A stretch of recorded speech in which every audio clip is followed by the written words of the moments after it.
Bonjour et bienvenue. Aujourd'hui, nous allons parler du Markdown. Alors, qu'est-ce que c'est? Eh bien, apparaît à l'écran une définition.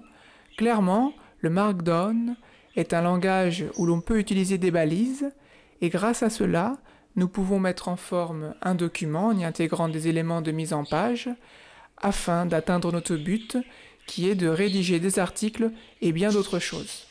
La meilleure façon de comprendre comment fonctionne le Markdown, eh bien, c'est de pratiquer, c'est ce que nous allons faire. Pour atteindre cet objectif, nous allons utiliser ce convertisseur. Je vous mettrai le lien de celui-ci en description. Le fonctionnement du logiciel est très simple. Ici en haut, on va mettre du Markdown. Ensuite, au milieu, le logiciel va convertir en texte, compréhensible pour des humains. Et en bas, le logiciel va convertir en HTML, avec des balises HTML. Alors, quelles balises nous allons pouvoir y mettre? C'est ce que nous verrons ensemble. On va commencer par la première, c'est le dièse. Cela correspond à un titre. Donc je vais mettre titre. Ici au milieu, ça a converti notre titre en titre, ça a mis en gras et en grand. Et ici, en conversion en HTML, on insère les balises H1 qui correspondent à un titre, au titre principal d'une page web. Et d'ailleurs ici, en général, dans conversion en texte, on indique entre parenthèses à quoi correspond la balise que nous avons utilisée. Il existe d'autres balises, par exemple des titres et des sous-titres, et c'est ce que nous allons faire ensemble. On va découvrir cela. On va utiliser du texte. Par exemple, dans le titre, je vais mettre « Apprendre Docker ». Alors, juste pour information, Docker est une technologie qui permet d'utiliser les conteneurs, mais c'est pas important, hein, voilà. Même si vous ne savez pas ce que c'est pas important. Ça n'a rien à voir avec le Markdown. Ensuite, on peut écrire un sous-titre. Par exemple, « Qu'est-ce que Docker ?» avec un point d'interrogation. Et vous avez noté, ici, j'ai mis 2 dièses. Cela signifie que c'est un sous-titre du titre. Et d'ailleurs, on le voit ici, hein, Apprendre Docker est plus grand que Qu'est-ce que Docker? Et en conversion en HTML, on voit qu'il y a un H1 et un H2. Donc on va écrire d'autres sous-titres. Ensuite, installation par exemple. Ensuite, en savoir plus.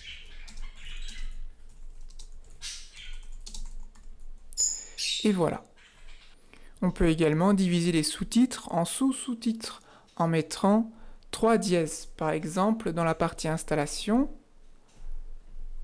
on va mettre 3 dièses pour une installation sous Windows et une installation sous Mac. Et que se passe-t-il? Bien ici, on voit le titre principal, titre H1, qu'est-ce que Docker, titre H2, installation titre H2 également, Windows titre H3 et Mac titre H3. Et quand on voit ici la conversion en HTML, c'est cohérent.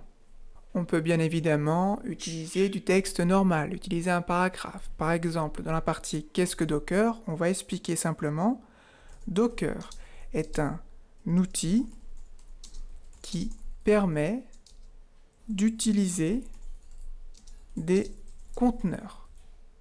Point. Qu'est-ce qui se passe? Donc, conversion en texte.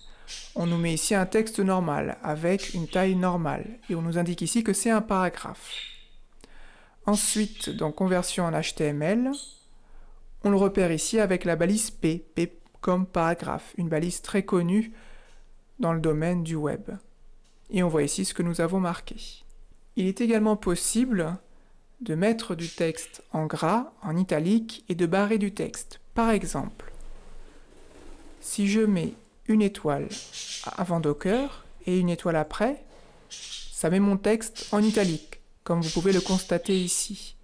Et en HTML, ça rajoute une balise EM. Ensuite, on va mettre outils en gras. Pour cela, c'est 2 étoiles, avant et après.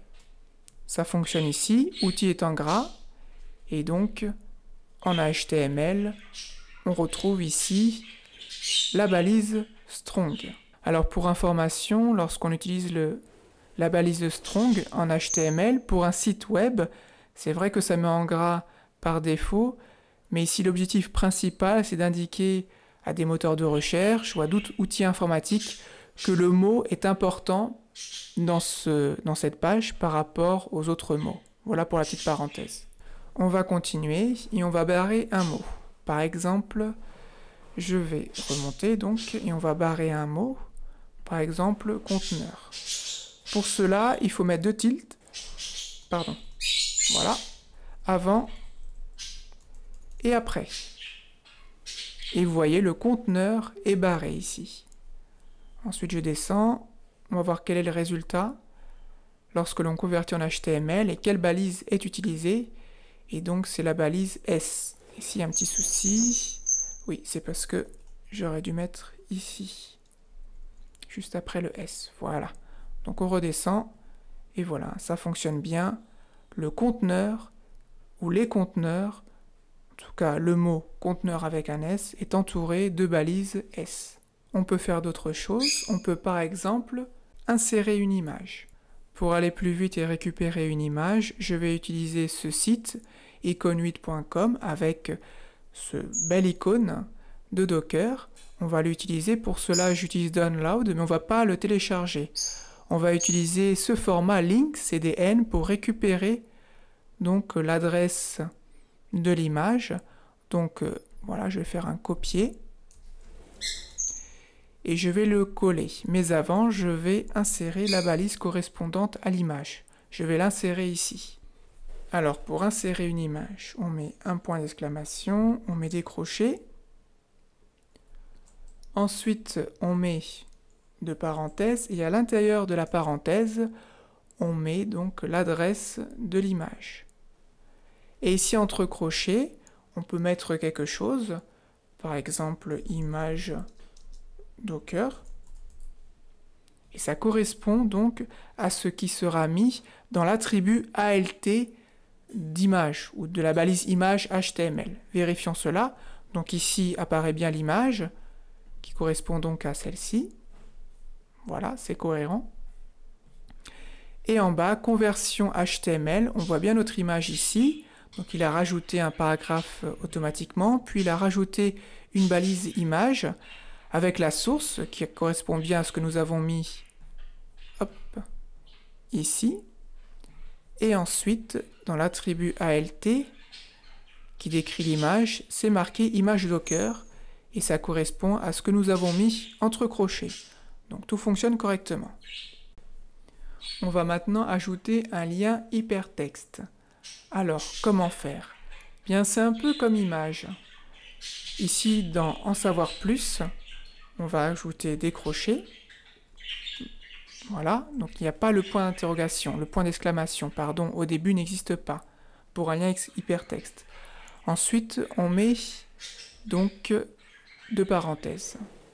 Et à l'intérieur des parenthèses, on met le lien d'une page internet. Et moi, ce que je vais faire, je vais utiliser ce lien-là, comme ça je me fais aussi un petit peu d'autopromotion. Donc ça explique comment acheter ma formation Docker. Donc j'insère le lien ici, je mets une virgule, et ensuite je mets donc 2 guillemets, et je vais mettre formation Docker. On va voir à quoi cela correspond-il. Et ensuite, entre crochets, je vais mettre apprendre Docker. Voilà. Donc, conversion en texte, ça a bien fonctionné. Donc, vous voyez ici, apprendre Docker, qui est en bleu, car c'est un lien hypertexte. Et le mot ici, les 2 mots apprendre Docker correspondent à ce que nous avons mis entre crochets. Si je clique, alors ça n'a pas bien marché, hop, j'ai peut-être mal copié. Ah ouais, ici il n'y a pas de, en fait il n'y a pas de virgule, excusez-moi. Donc je recommence, et là ça fonctionne bien, on tombe bien sur la bonne page. Mais à quoi correspond ici formation Docker? Eh bien c'est l'attribut title, regardez. Alors, est-ce qu'on va retrouver notre lien hypertexte? Oui, il est ici. Ah, donc href correspond donc à l'adresse.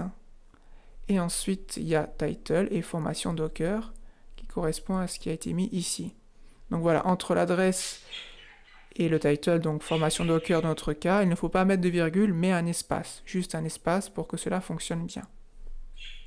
Et voilà, vous connaissez bien le principe. Il existe d'autres balises. Pour avoir la liste, vous pouvez utiliser cette page internet qui explique donc qu'est-ce que le Markdown, mais on a ici un mémento des balises avec beaucoup de balises que nous pouvons utiliser dans ce cas-là.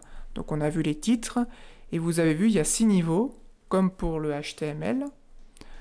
Ça on a déjà vu. On peut également y insérer du code, liste de puces numérotées, des blocs code, du code sur plusieurs lignes. Il y a ici donc le code Markdown, mais également l'interprétation, la conversion ici. On peut y insérer également des tableaux, on a un exemple ici, puis les images et les liens, vous connaissez déjà. Donc le lien de ce site, je le mettrai également en description.